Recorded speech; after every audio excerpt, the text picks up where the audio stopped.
This video is sponsored by Card Kingdom. You can visit their store by using my referral link in the description below.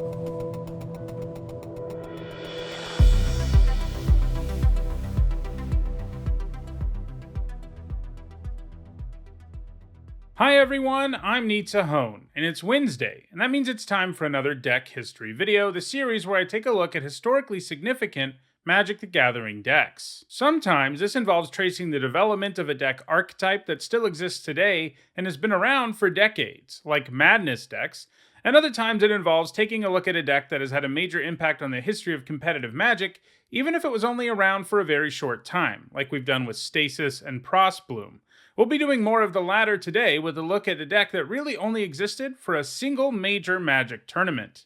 As usual, a poll determined the topic of this video. I gave viewers a choice between Magic's first true control deck and Broken Jar, a deck so busted that it required the game's first emergency ban, and in the end, Broken Jar won out.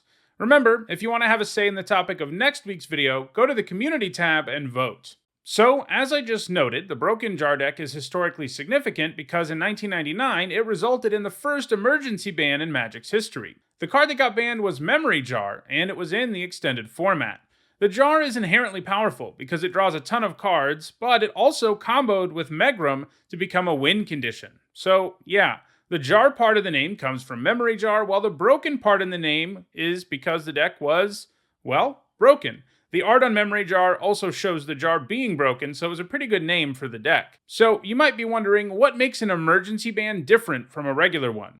Well, an emergency ban is one that is announced outside of the normally scheduled monthly or quarterly banned and restricted announcements. They really only happen when something ends up being so busted that even letting it exist for a few more weeks or months would do some very serious damage to the quality of games in a particular format. Emergency bans are pretty rare in Magic overall. Mind's Desire got the same treatment in Legacy and Vintage in 2003, and Felidar Guardian got it in Standard in 2017.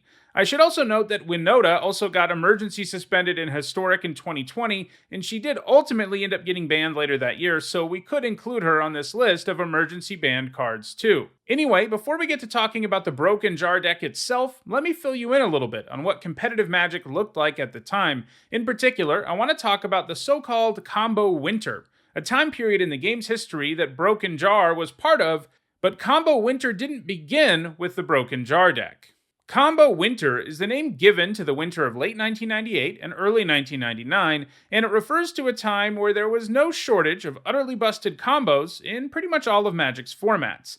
These combos were largely enabled by the release of Urza's Saga, one of Magic's most powerful sets ever. There were just way too many cards in that set that resulted in powerful 2-card instant win combos. I've covered Combo Winter in depth in my History of the Banned and Restricted List series if you want to hear me go deep on this subject, but for our purposes, it's important to note that several Urza's Saga cards got banned in late 1998 and early 1999, with Wizards trying to return some semblance of normalcy to all of its formats. The biggest offender of all was Tolarian Academy, which could be very easily combined with untap effects to produce insane mana for a variety of different combo kills. So Combo Winter had begun by early 1999, but Wizards had taken serious measures to bring it to an end. But then, the next set came out in February of 1999, Urza's Legacy, and that of course would be the set to feature Memory Jar, so it turned out Combo Winter wasn't over just yet. The Broken Jar deck only existed for a single premiere event, Grand Prix Vienna in March of 1999. Eric Lauer and Randy Buehler, two of the best players and deck builders during this era of Magic's history, worked together to create the deck, and they ran identical lists that they each piloted to a top 8 finish. They were the only people at the event to uncover the combo that the brand new Memory Jar had enabled, and their success at the event would ensure that they would be the only people to ever get to play the Broken Jar deck. So, without further ado, let's take a deep look at the deck itself. Keep in mind that this deck was in the now-defunct extended format, a rotating format that used the last several years' worth of cards. So, as I mentioned earlier, the deck's win condition was the 2-card combo of Memory Jar and Megrim. Memory Jar makes both players exile all the cards in their hand face down and draw 7 new cards. Then, at the next instep, both players discard what's left in their hand, and then they get back the cards that were exiled. With Megrim in play, this resulted in massive amounts of damage being dealt to the opponent in a hurry. This would become even more of a problem with multiple memory jars or effects that allowed you to get memory jar back from the graveyard. This entire deck is really built around this powerful combo. Everything else in the deck either helps you find the combo pieces, it protects the combo, or produces a bunch of mana to help you get memory jar going as quickly as possible. The deck could very quickly get the mana that it needed to cast Memory Jar. This could be done with the fast mana that came from artifacts like Lion's Eye Diamond, Lotus Petal, Mana Vault, and Mox Diamond. Notably, this was before Lion's Eye Diamond got errated, so you could actually use the mana it produced to help you cast things in your hand before your hand got discarded. In addition to all these artifacts that could quickly get you to 5 mana for your Memory Jar, the deck also had Ancient Tomb, a land that produces 2 mana, and Dark Ritual, a 1 mana instant that gives you 3 mana. So, using all that fast mana was one way to get Memory Jar into play quickly, but it wasn't the only way. You could also use the powerful Tinker, which would let you sacrifice one of your artifacts to put the jar directly into play. Combined with some fast mana, it wasn't impossible to pull this off on turn 1.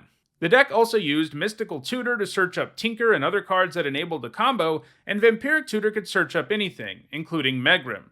And the deck also used Brainstorm, which could let you go 3 deeper into your deck, and that included immediately grabbing what you might have tutored to the top of your library. The last piece of this puzzle was Yawgmoth's Will, a card which lets you cast any cards that are in your graveyard. This was especially potent if the mana-producing cards like Lotus Petal, Dark Ritual, and Lion's Eye Diamond had ended up there along with the jar, since it would mean you could just cast them all and get back to 5 mana and just play the jar again and use it again. You might be thinking that this combo sounds awful vulnerable to interaction, and you'd be right, but Bueller and Lauer knew that was the deck's one weakness, so they included a full 4 copies of Defense Grid in the main deck. This put an enormous tax on any spells your opponent would cast on your turn, making it pretty much impossible to do anything to stop you from going off. And like the rest of the deck, you could quickly tutor it up, or you could even tinker it into play. One really nice thing about this deck is also that one of your key combo pieces also just lets you dig deeper into your deck so that you can keep comboing off. You wanted Memory Jar to kill your opponent with Megrim, but you also had a pretty good chance at hitting more mana, more Memory Jars, and Yawgmoth's Will when you used Memory Jar in the first place. So basically, the deck's combination of tutors, fast mana, and a powerful 2-card combo made it insanely consistent at winning the game, or effectively winning the game, on turn 2 or 3, and winning on turn 1 wasn't completely out of the question. So you can see why this deck was only allowed to exist for this single event. The only 2 players who piloted the deck at Grand Prix Vienna top-8'd with it, and this didn't bode well for the future of the extended format. It would have become all about broken jar decks and decks designed to counter them, and that's never what you want in a format.